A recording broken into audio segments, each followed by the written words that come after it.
Salut, je vous salue, chers amis, en cette matinée de percée où nous croyons qu'il y a un message qui va nous faire du bien, qui va nous aider à aller encore plus de l'avant. Ce matin, le thème n'est rien d'autre que faire face à l'ombre.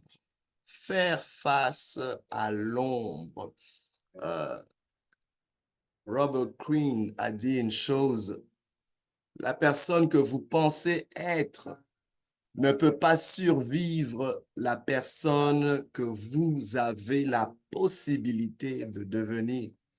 En d'autres termes, il y a quelqu'un qui sommeille en vous, qui veut émerger, mais il ne peut pas émerger sans faire face aux ombres, sans faire face à l'ombre de la personne que vous pensez être maintenant.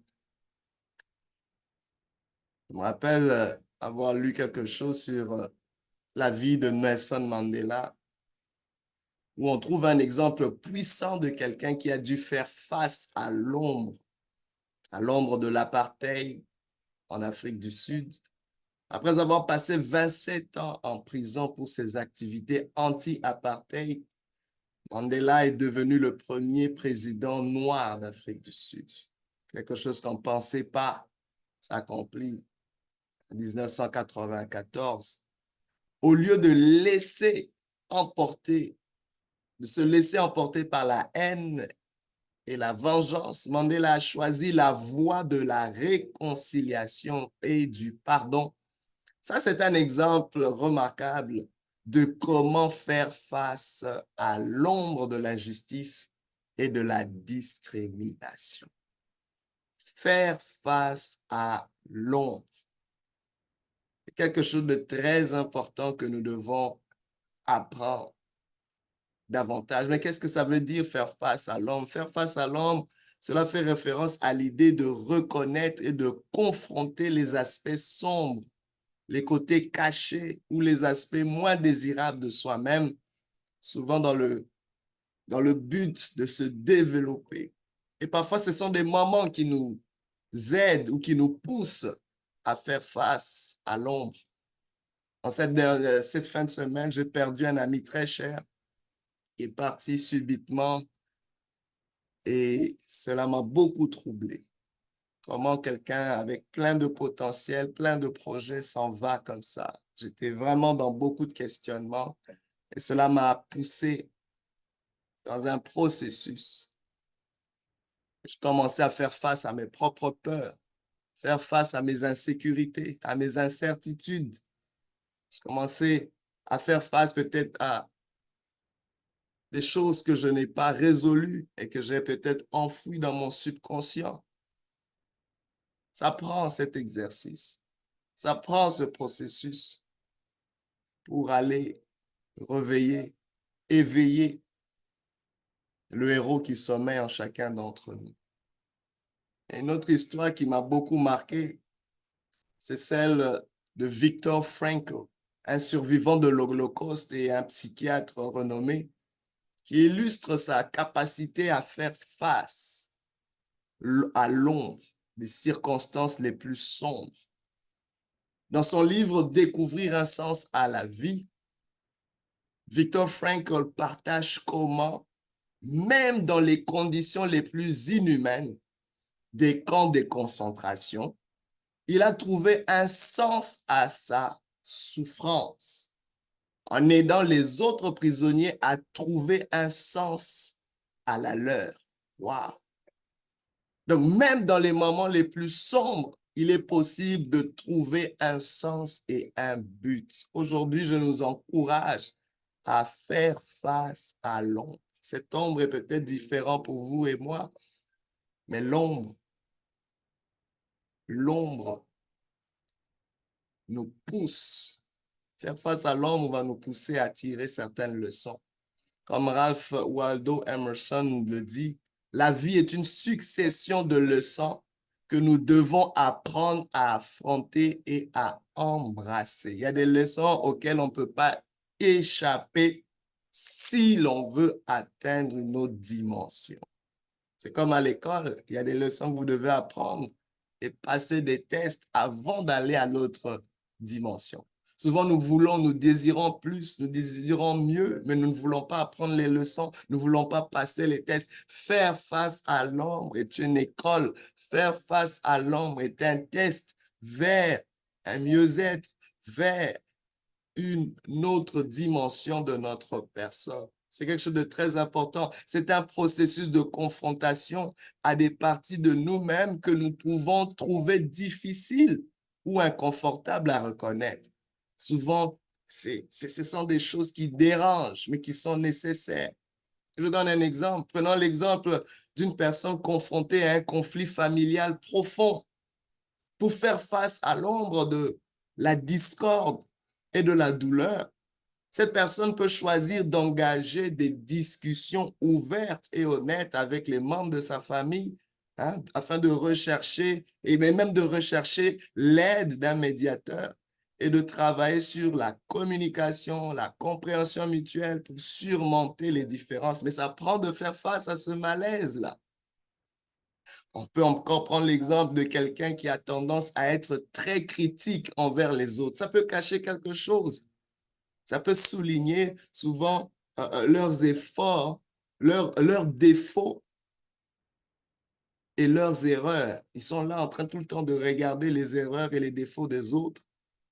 Mais grâce au processus de faire face à l'ombre, ils pourraient explorer pourquoi ils ont cette tendance à toujours juger les autres. Et cela peut peut-être révéler quelque chose sur leur propre personnalité.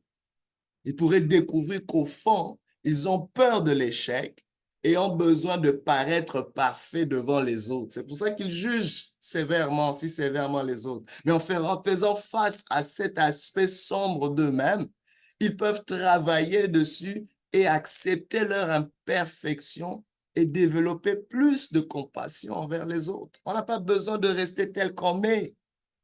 On peut faire mieux, on peut être mieux. Imaginez une personne qui lutte avec une dépendance à l'alcool. Pour faire face à l'ombre de cette dépendance, elle doit reconnaître qu'elle a un problème. Aujourd'hui, ne soyons pas dans le déni.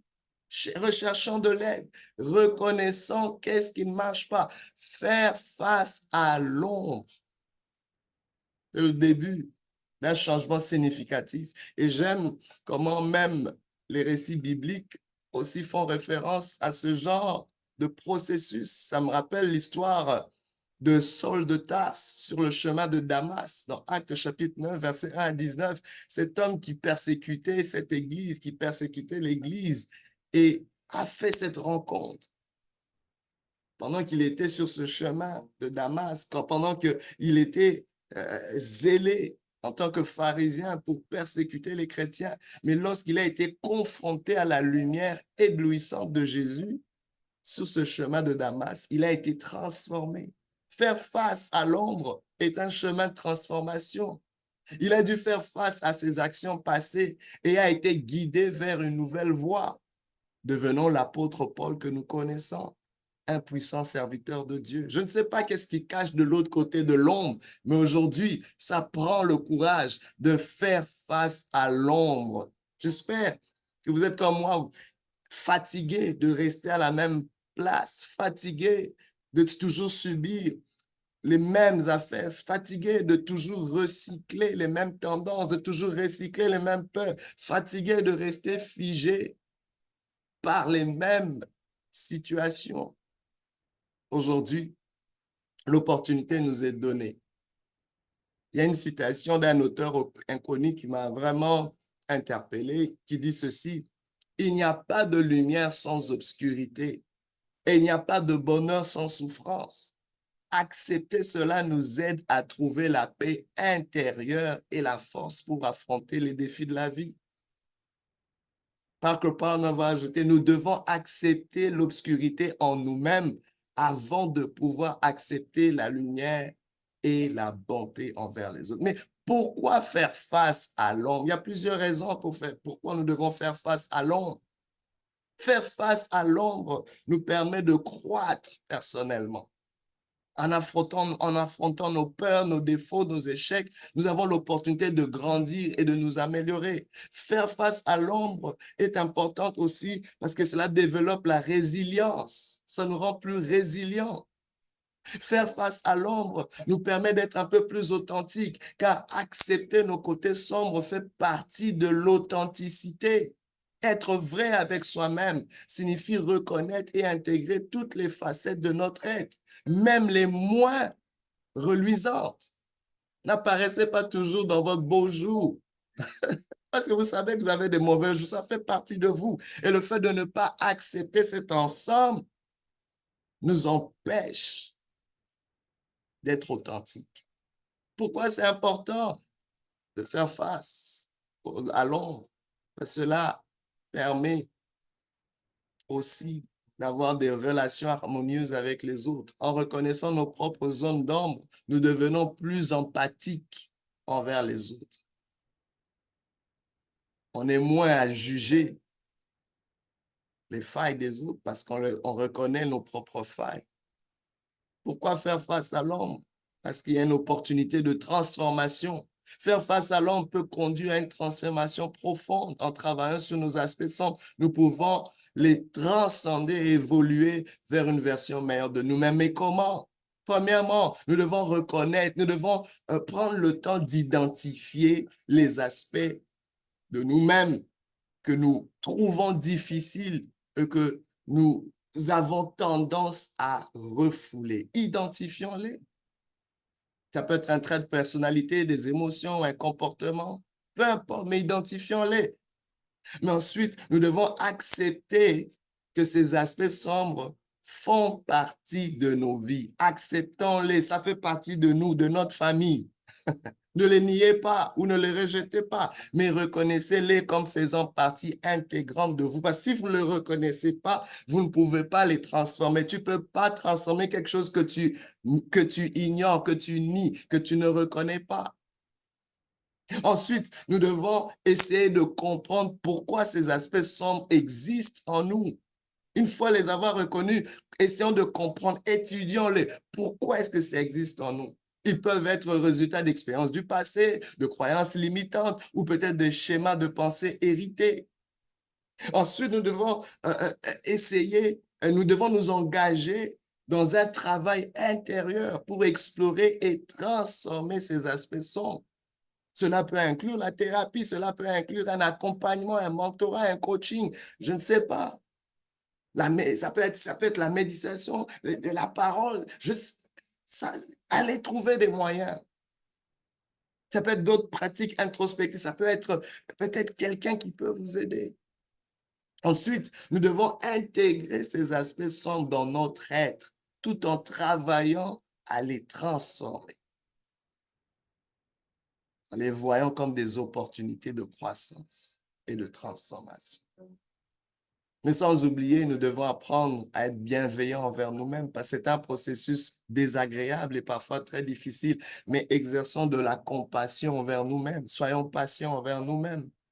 Le monde n'a pas été créé en un seul jour. Nous ne serons pas transformés en un seul jour, mais c'est un processus. Aujourd'hui, saisissez cette opportunité. Ça prend peut-être de chercher le soutien des amis, des proches, de professionnels si nécessaire. Mais s'il vous plaît, faisons face à l'ombre. Et je finis en citant cet auteur inconnu qui a dit, lorsque nous sommes confrontés à l'ombre, nous avons le choix de rester dans les ténèbres ou de chercher la lumière. La vraie force réside dans la capacité à faire ce choix. Ce n'est pas un choix facile, c'est un choix difficile, mais un choix possible. Faisons le choix de faire face à l'ombre. Que Dieu vous bénisse. Faire face à l'ombre. À la prochaine.